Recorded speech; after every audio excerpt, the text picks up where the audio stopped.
Good day everyone, my name is June Mardiali from BSHM 3A. So today I'm going to perform a 20 words of misspelled and misheard in hospitality industry. So let's get started.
So number 1, Worcestershire sauce.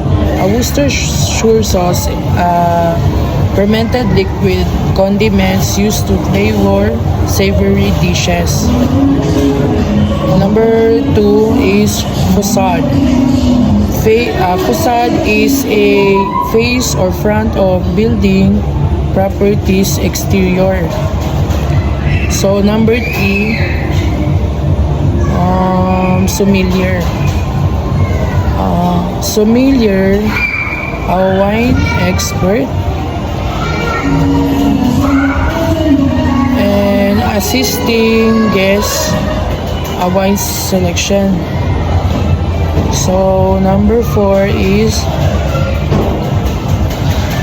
curacao syrup, a blue color liquid or a syrup, but it's orange flavor taste, mixed with cocktails. Number 5, gourmet. Gourmet is a premium quality and involves sophisticated preparation. Number 6, lounge. Lounge is a comfortable area in a hotel or restaurant for guests to relax or enjoy with drinks and snacks. Number 7 is shuttle service. Shuttle service, a gold standard mostly in fine dining or luxury hotel. Staff helps without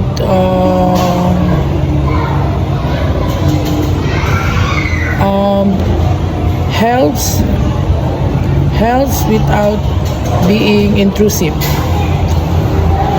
Number 8, hors d'oeuvres.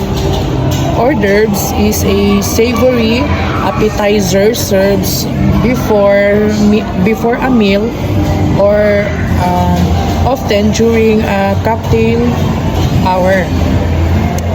So number 9 is valet, a service attendant.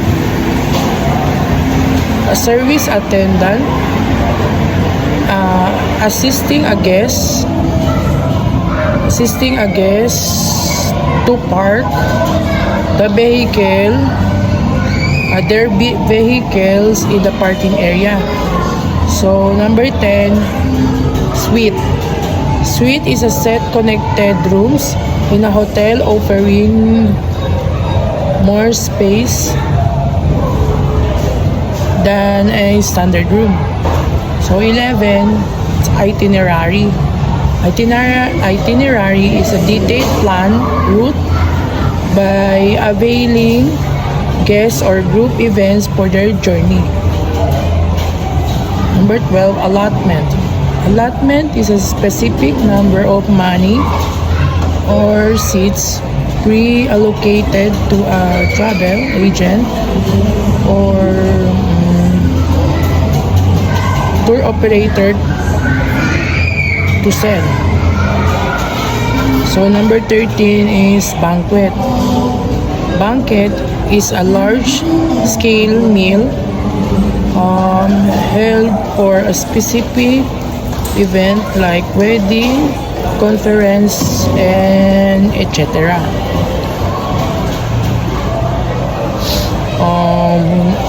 What number? And 14. 14 is guarantee. Guarantee is the minimum number of guests a client promise will attend an event which determines the final billing. Number 15, bureau refers to a convention and visitors bureau or administrative office within a note. 16, etiquette, the customary code, polite behavior, and professional conduct required in a service environment. So, number 17 is provisional. Provisional is a temporary booking or status that is not yet confirmed with a deposit or contract. 18. Buffet is a system or serving meals where food is placed mostly in a public event like etc. So number 9 is mise en place. Mise en place is a French word for culinary that meaning is everything in its place, well prepared. Though number 20 it's voucher, a document that entitles the holder to specific service such as meal or a room might often prepared. And that's all. Thank you. Thank you so much.